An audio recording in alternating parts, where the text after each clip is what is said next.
Hi and welcome to Forbes India Beyond the Boardroom.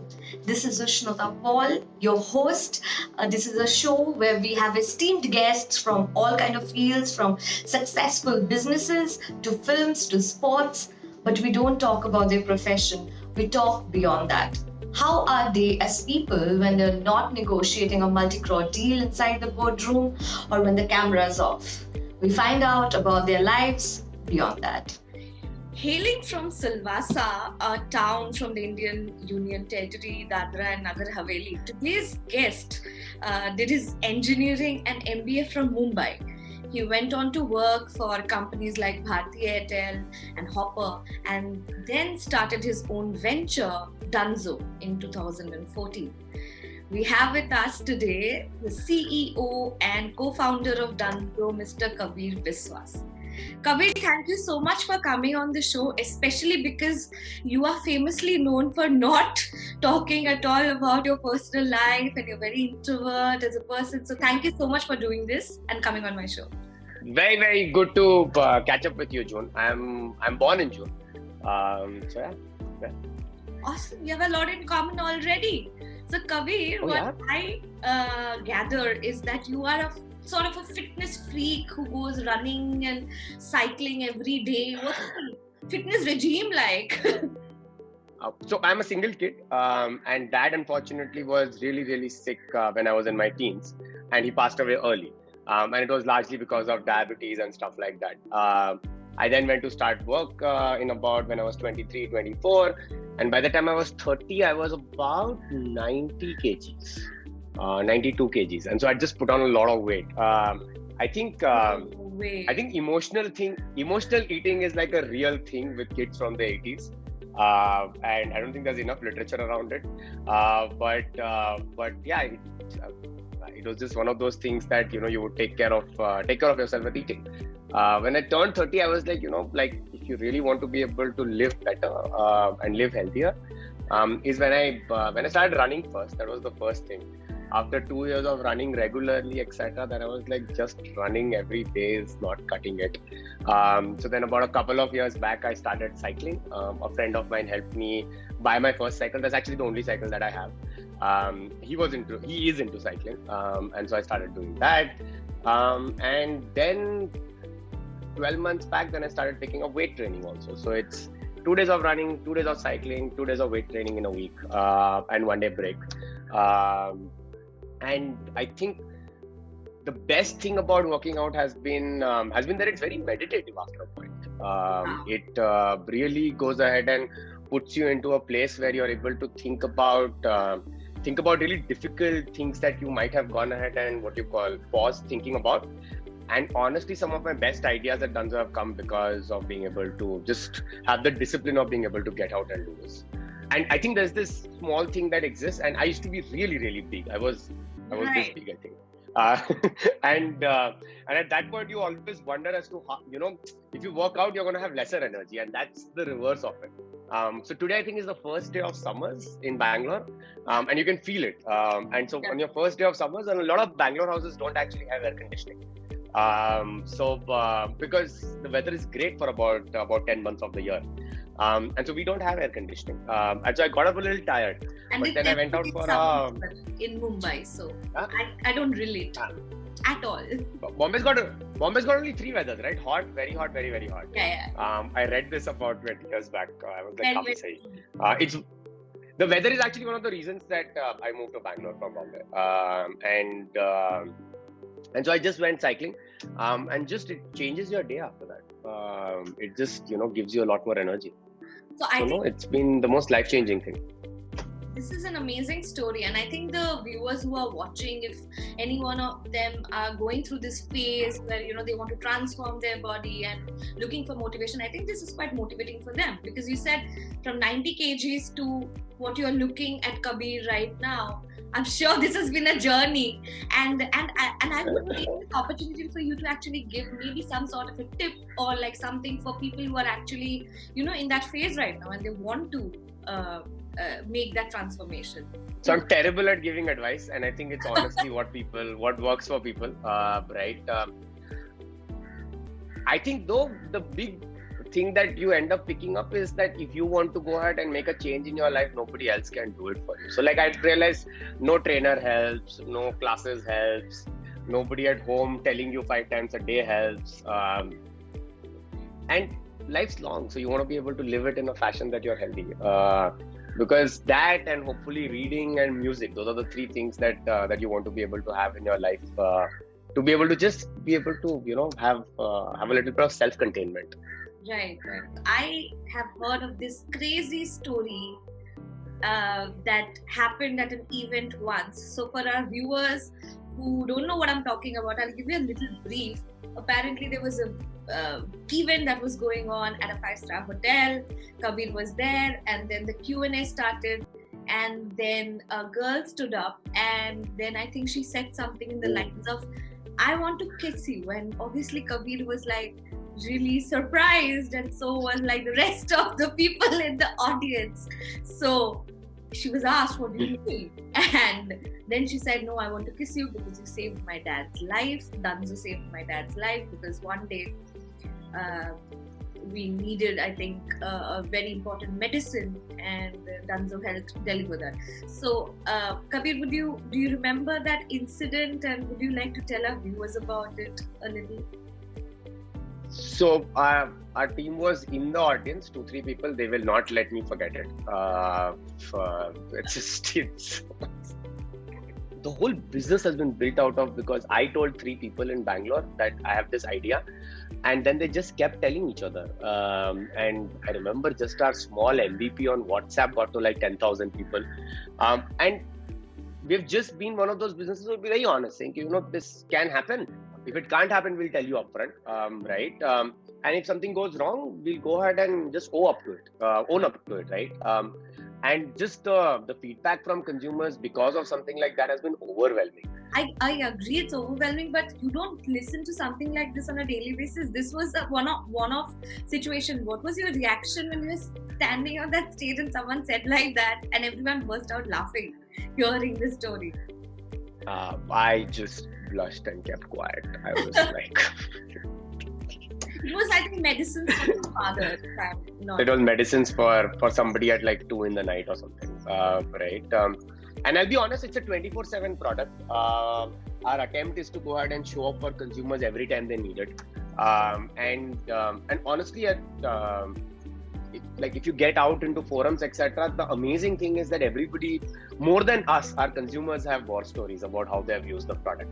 It's amazing to go ahead and see us too. Once you give people a democratic platform to go ahead and use, they will figure out use cases for it, right? Because at the end of the day, it's fairly straightforward. We are going ahead and telling you as to, you can get something done. There'll be somebody on the ground who will reach wherever you need this done within the next 5 or 10 minutes time. It's what you can do with it. I actually have a really fun, war story from Uber, for example. And I don't think even Uber would know about this. This is me being stranded at 7:30 in the morning somewhere with a car that's whose batteries run out. Okay, so I figured out a way to get a mechanic over.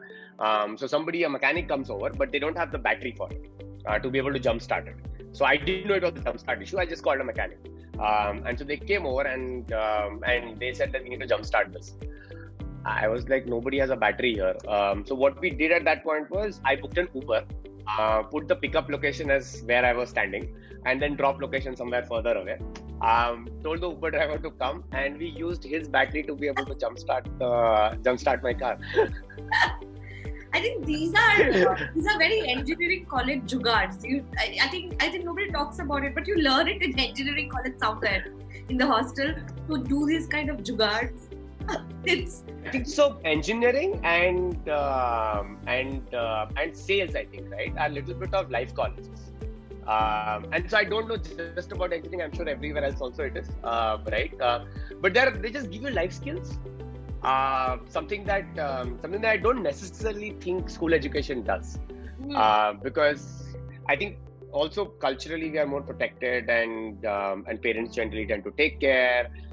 It's that generation of what you call parents, right? Who are for the first time able to send their kids to an English medium school. It was a huge deal in my house to be able to, send a kid to an English medium school, and so it was more protected in school, etc. But once you get out, I think life skills become a real thing, and that I think engineering and sales really does. Talking about your parents, I think you, as viewers should also know that you are half Bengali. Your dad's a Bengali, Biswas, and your mom's a Gujarati. So, like this multicultural environment in your house, how did that shape you up since you were growing up? Can you speak both languages? How did that impact you as a child while growing up? So yeah, can speak both languages, and it's got a really fun story around itself. So every time we used to go to Calcutta, and me and my mom need to go ahead and talk something secretly. We used to turn to Gujarati so that they won't understand. And every time we were and every time we were in towards Gujarat and we needed to go ahead and chat something on the side, we would shift to Bengali. And it was just really helpful because when you're among people, you want to be able to have like a language that you can communicate between each other. So that was fun. I also think both of them bring a very diverse food habits and generally attitudes to life, right? So I think those were both really good learning grounds. Obviously, viewers know you as like this person who founded Dunzo and all of that, but how many people would actually know about this fascinating story behind where you come from? So thank you for sharing that with us, Kabir. Talking about like how we were talking about like you come from two different cultures. Food is so different because I'm a Bengali, I know. Bengali food and Gujarati food, they just don't go hand in hand. They're like so different. Which one's your favorite? Think hard and like answer. And which one would be your favorite cuisine? So on an emotional day, it's Bengali food. Like just the whole idea of eating rice though is just so like I've given up on rice about 2 years back because of the amount of carbs that it has, right? So I have rice once a month now. But emotional food just comes down to being, and it's not even fish, it's rice and dal, it's nothing else. But Bengali dal and rice by itself, and dom aloo. So yeah, just that, like that's just. I think what food habits you have is best shows up on days when you're slightly emotional. I also have a massive sweet tooth, man. That one is that one's hard. The bigger one really is as a single kid, and I think like parents who were still trying to make ends meet and stuff like that, right? And like both were working. Like mom used to take care of the shop for days together. So in the 80s in Silvassa, I'm growing up, with the help of help, etc. I think often food was like a good go-to, saying, you're happy, have food, you are sad, you have food, and your relationship with food gets a little screwed. But yeah, the sweet tooth is like a tough one. The Rosagollas and the Mishtis and whatnot. Bengalis. Now let's call them the dark chocolate. Otherwise, I'll have a tough weekend. We'll stick to that. And but I think from then to now, I think you have evolved into more healthy eating, as I understand. So like, do you also cook yourself like these healthy meals? Do you whip up something in the kitchen? Too much effort, man. Like there's not, like, I've realized it's not happening. So maybe a smoothie and a salad, but then beyond that, if I do have the time, I like to be able to exercise and read and listen to some music. So there are only those many that can fit into a day or a week or a month. And I've realized that cooking's not fitting it. It's not my go-to thing. I will whip myself up very quickly something to be able to just feed myself. But that's maybe most likely a smoothie at best. But not anything. What's the recipe for your smoothie? Spinach, blueberries, strawberries, almonds, raisins, dates. There's a little bit of what you call oat milk. Okay. There's definitely bananas and What else is going on nowadays? Yeah, but those. And all of them together, and then you just like mix it and nice. The best investment that I have had in the last 2 years has been to get this blender that can make like a fantastic smoothie in like 30 seconds time. It is life changing because what it does is it suddenly is a meal, and then you just don't stock junk in the house. So then what happens is just suddenly you're like, there's a blender, there are the items. What do you do? You are obviously mentioning reading and listening to music. So, are you a lot into reading? What are the kind of books that are you reading these days? These days, the recent one that I read was No Rules Rules. That's a book about Netflix's culture. And then Post Corona.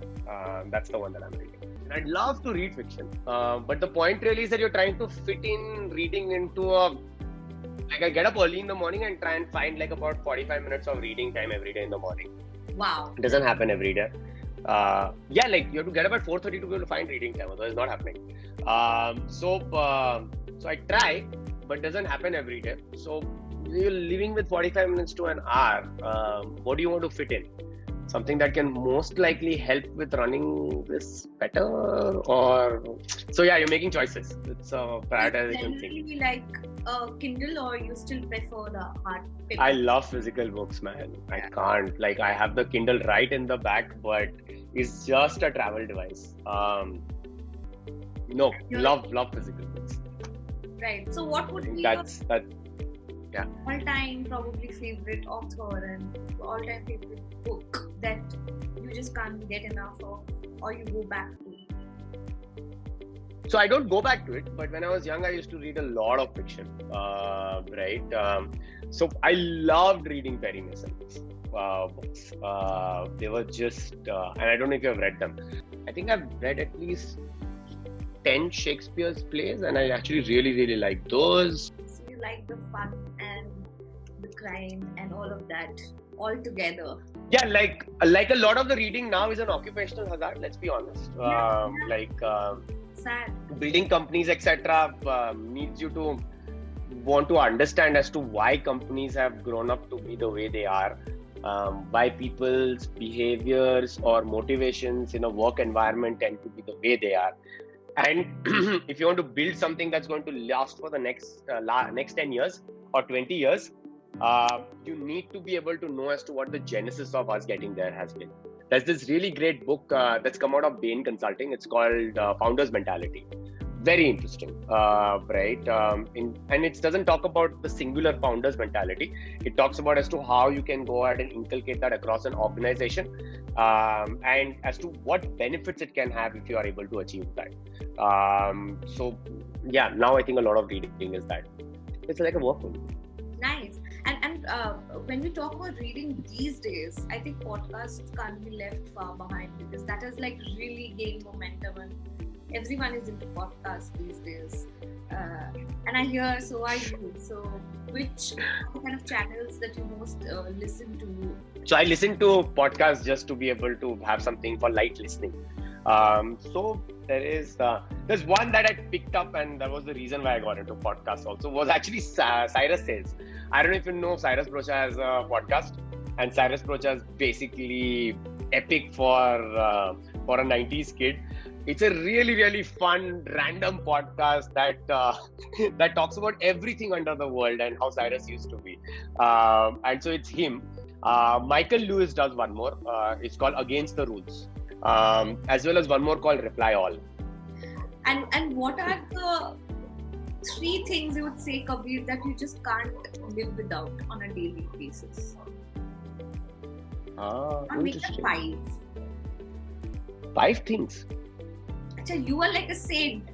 You can live without No. everything. No. Phone, chai, running shoes, whatever is the latest book that I'm reading, and the 5th one is Dunzo. Of course. It just is so much simpler, man. I don't have to plan for anything. Anything that you want shows up in 30 minutes. So all good fun. It was great talking to you, Kabir, and I think our viewers know you a lot more now. And Thank you for having me.